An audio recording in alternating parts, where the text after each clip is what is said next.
This video is sponsored by Dashlane. Download Dashlane for free so you never lose another password at the link in the episode description. There was an idea to bring together a group of remarkable YouTubers to see if we could become something more. Okay, that's a little dramatic. Here's the deal. When this video goes live, we will be less than 1 week from the release of Avengers Endgame, which honestly, and I'm not trying to be hyperbolic, might be the biggest movie ever made. No other franchise has been able to do this, string together 20 plus movies, almost all somewhere between good and great, with a nearly completely consistent continuity, thanks Sony, and end it all with one big, extravagant, largely secret bang. So I wanted to take a look back at the Marvel Universe, examine interesting moments, choices, and talk about what made this decade-long cinematic universe special. And to do that, I have assembled a group of some of the most remarkable video essayists I know. Each of them chose one scene to talk about, and we are all releasing our videos at the same time. We're calling this series One Marvelous Scene. So when you're done with this video, watch the others. They're in the playlist at the end of the video and in the episode description. Enough said. So when the history books get written about the Marvel Universe, this image will be on the cover, and I get why. It blew my mind when they spoiled it in the Super Bowl trailer like a bunch of jabronis. However, it is not my favorite scene in the MCU. I love the Afterparty. About 25 minutes into Avengers Age of Ultron, the big six Avengers and a few friends all sit down and talk, and I 100% believe it is not only the most fun scene in any of these movies, but this scene does the best job of exemplifying everything that's great about the Marvel Cinematic Universe. So I want to break this down into 3 parts. 3 reasons why the Afterparty is one marvelous scene. Starting with the characters. Listen, I'm not going to spend much time on this. I don't need to explain to you why Robert Downey Jr., Chris Evans, Chris Hemsworth, Scarlett Johansson, Mark Ruffalo, and Jeremy Renner are the best versions of these characters that I can imagine. $17 billion tells a pretty good story all by itself, but I do want to mention 2 things. First, people take for granted how many times the Marvel actors have played these characters. By the time Age of Ultron came out, Robert Downey Jr. had been Iron Man more than Harrison Ford would ever be Han Solo or Pierce Brosnan would be James Bond. Age of Ultron was Scarlett Johansson's 4th time playing Black Widow, meaning at that time, she was Widow more times than Tobey Maguire was Spider-Man. Chris Hemsworth had been Thor more times than any individual actor would be Batman. There was a stretch where every year for 3 years, a major motion picture was released that starred Chris Evans as Captain America. They can do this in their sleep. And since they can slip into character so effortlessly, the little moments happen on their own. These guys have chemistry. They genuinely look like they're having fun together, which is not easy to do. And the second thing I want to mention is that all of these actors deserve enormous amounts of praise, but if there is one person to thank for all of this, it's Sarah Finn. Sarah Finn is an absolute mad genius. What does Sarah Finn do? Buckle up. Sarah Finn is responsible for casting every single movie in the Marvel Cinematic Universe, except one. Want to guess which one? Bingo. You think this guy is the perfect Tony Stark? Sarah did. You think this kid was the perfect Captain America? Sarah did. Star-Lord, Thor, Rocket Raccoon, Bruce Banner, Peter Parker, Gamora, Doctor Strange. Okay, to be fair, we all kind of saw Doctor Strange coming a mile away. But Loki, T'Challa, Drax, Widow, Bucky, Falcon, are these the ones you would have picked? No, but Sarah did. She deserves a statue in the middle of Disney World. Her face needs to be next to Stan, Kevin, and Robert on the Marvel Mount Rushmore. Sarah Finn is a national goddamn treasure, and every Marvel fan needs to be constantly thanking the Panther God that Sarah is behind the wheel. Number 2, writing. The Afterparty is an amazingly well-written scene. Every action and every line in the scene are used to reveal something important about our characters, and it's all focused around one simple question. Can the individual Avengers lift Thor's hammer? Which really boils down to, are they worthy? And how does that make them feel? I'm aware that the hammer is called Mjolnir, but I'm gonna mess up that pronunciation, so let's just go with Thor's hammer from here on out. And the answer to that question not only tells us where that Avenger is now, but it telegraphs their journey throughout the rest of the story. Let's go through them one by one. First, there's Clint, Hawkeye. He's skeptical. He doesn't believe Thor's hammer works the way Thor says it works. It just doesn't make sense to him. And it's easy to forget, but this was most of these actors' 3rd, 4th, 5th Marvel Cinematic Universe movies, but this was only Hawkeye's 2nd, if you don't count his blink and you miss it cameo in Thor. So even though it's implied that the gang has built a rapport over a long period of time, Clint is still the odd man out. And Clint tries to lift the hammer, fails, and goes back to his chair in disbelief. He thinks all of this is crazy. So where does Clint go from there? The Avengers fail. Mrs. Hawkeye tells Clint that these gods need a normal guy around to keep them together. And then at the climax, Clint tells the twins that,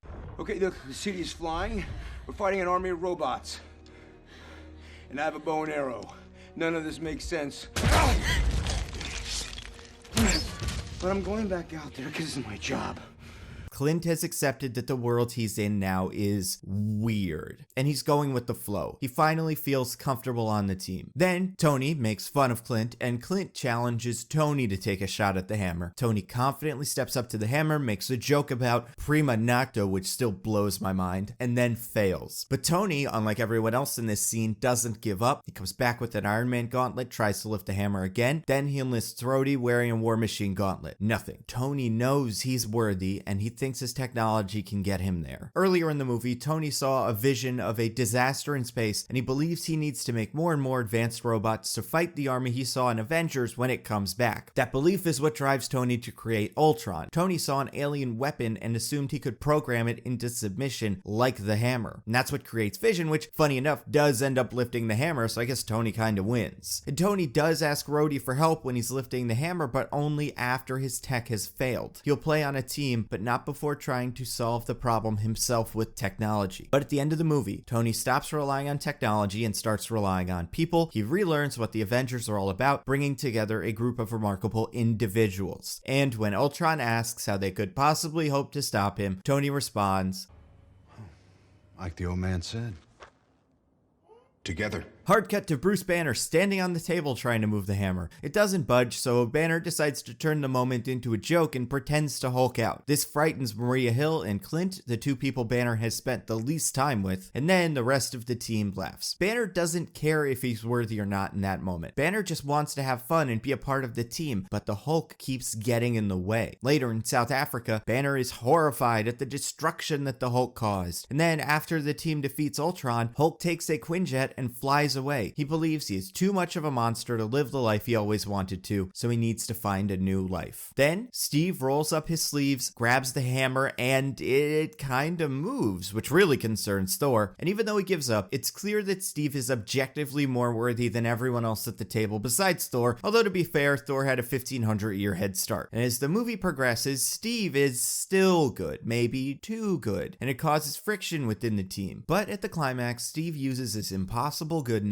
to rally the team, proving himself to be the true leader of the Avengers. Then Banner offers Nat a shot at the hammer, but she turns him down, saying, "Oh, no, that's not a question I need answered." Nat believes she is not worthy. And over the course of the movie, Nat opens up to Bruce that she thinks she's a monster too, partially because of the sterilization thing, which sure, but mostly because of her past as a killer that every other movie has just alluded to. But Nat sees a future being with Banner, the only other character that understands how she feels and believes there is good in her, demonstrated by when he offers her a shot at lifting the hammer. And at the end of the movie, Nat is forced to tragically embrace the monster and sacrifice her happiness to save the day. Last one is Thor, who explains that it's much simpler, and he picks up the hammer, says, "You're all not worthy." Thor is on another level. Now, extrapolating Thor's arc is tricky since he isn't nearly as much of a part of the rest of the movie as the other five. He doesn't get to go to the character development farm because Thor needs to go to the exposition pool. But Thor lifting the hammer that none of the humans can lift is symbolic of the future of the MCU. Phase 3 is where things really start heating up. We're spending more time in Asgard and in space and learning about magic in the quantum realm. The scope of these movies is widening dramatically. And later, when Thor comes back from the exposition pool, he tells the team about the Infinity Stones, which become the focus of Phase 3. The Avengers need to think bigger if they're going to stop what's coming in a way that really only Thor understands in that moment. We get all of this in 2 minutes. 2 fun, light, quip-filled minutes. And on top of that, the Afterparty sets up the rule that's revisited later in the movie. How can we explain Vision to the team and the audience? Have him effortlessly lift Thor's hammer. Now everyone is on his side. The Afterparty is a terrifically written scene. And number 3, the directing. Now it's tough to talk about this scene's writing without also talking about the scene's direction, since the same person was responsible for both, Joss Whedon. According to Joss on the DVD commentary, this was one of the first scenes Joss pitched, and it wasn't a setup for the Vision moment because he didn't come up with that idea until way later in the game. This was just a fun scene where we learn about our characters, and that's what Joss Whedon is best at. Shows like Firefly and Buffy and probably Dollhouse, I haven't seen it, I've heard good things, are built around space cowboy or vampire hunter action action scenes, but they live and die based on the moments where regular, flawed people sit down and talk. That's what you take away from a Joss Whedon production, and that's why he was the perfect person to direct an Avengers movie. And the Afterparty is a particularly interesting scene because it doesn't feel like anything else in Age of Ultron, or really anything else in the MCU. Handheld camera, jazz drums, crosstalk, it's unique, and apparently it almost wasn't. When Joss originally shot the Afterparty, it was much more elegant, like the Banner and Natasha conversation at the bar, and the energy just wasn't there. No one was having fun, and after a conference with his assistant director, Joss called the shoot for a day, and he took the night to figure it out. Why wasn't this scene working? Why doesn't it feel like a party? But then Joss realized he just shot Much Ado About Nothing, a movie that's essentially one big party. Why wasn't he filming the Afterparty like he filmed Much Ado? And then it worked. There was improvising, everyone was casual, and then even little things changed. The more active camera helped to create clear contrast with the static hammer. The camera is bouncing around while characters are talking, but every time someone tries and fails to lift the hammer, the camera freezes, adding a visual weight to the hammer. The Marvel movies really shine when they play to their individual directors' strengths. Taika Waititi brought absurd escapism, Joe Johnston brought an old-fashioned aesthetic, James Gunn brought angsty misfits, the Russos brought a bunch of unlikely friends arguing around a table, Favreau brought swinger-style dialogue. I know he didn't write Iron Man, but there were apparently a ton of rewrites. Kenneth Branagh brought Shakespearean drama, and Whedon brought a funny, flawed family. This is as good as it gets. Great actors embodying classic characters, using a terrifically crafted script, being expertly directed. And if you aren't convinced that this scene is the movie, look at Age of Ultron's shooting title. And that's what's so great about the MCU. A scene like this can be the movie. I heard a great quote about the MCU in a video by Patrick Willems. Go watch his Marvel series, it's great. It's a quote from AV Club writer Tom Bryan, who said about Age of Ultron, "There's a certain logic to action movies. You tolerate the scenes of dialogue and exposition to get to the fights. Standard logic says you need scenes where you build character and chemistry and plot and motivation, and these aren't easy to do in the context of an action scene, but the action scenes are the reason why people turn up to these movies. The movies of the Marvel Cinematic Universe have inverted this whole dynamic. The action scenes are grand and elaborate and impressive, but they're not what gets anyone in the door. Instead, the bits of Marvel movies that people love, the bits that keep them coming back, are the scenes in between the action. They're the throwaway jokes, the deep breaths, the moments of quiet bonding. Superhero movies are about characters, and at least the ones I love are about relatable human characters. Even though they're gods and super soldiers, the Marvel heroes feel real. They're flawed, scared, alienated, insecure, powerless. And that realness, those flaws and that vulnerability allows you to connect with them. You care about these guys because you see yourself somewhere in that team. You aren't watching a movie. You're on that couch, drinking, cracking jokes, and celebrating. You know, it's a party, and the whole point of this movie is you're at the party.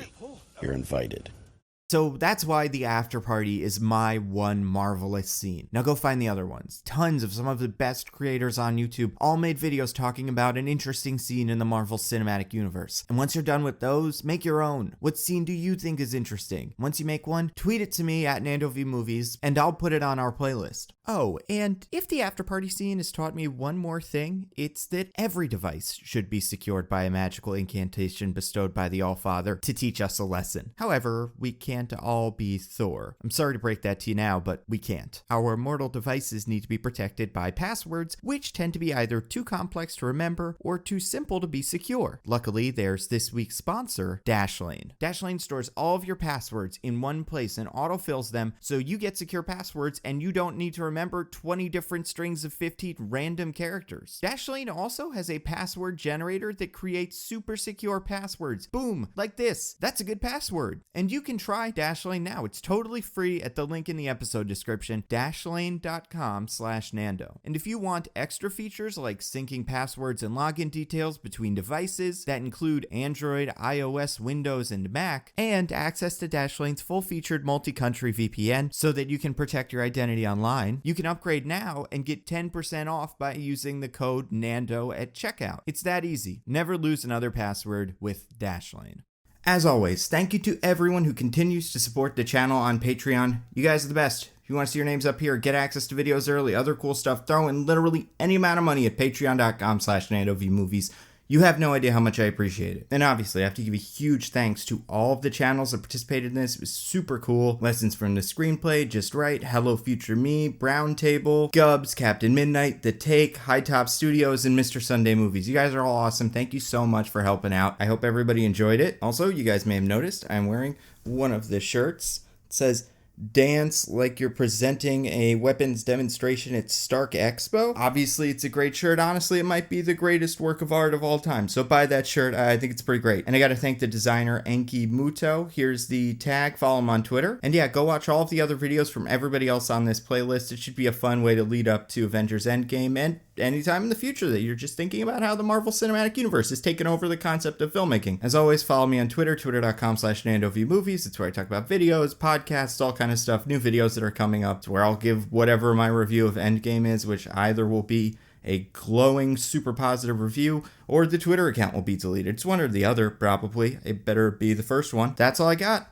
I'll see you next time.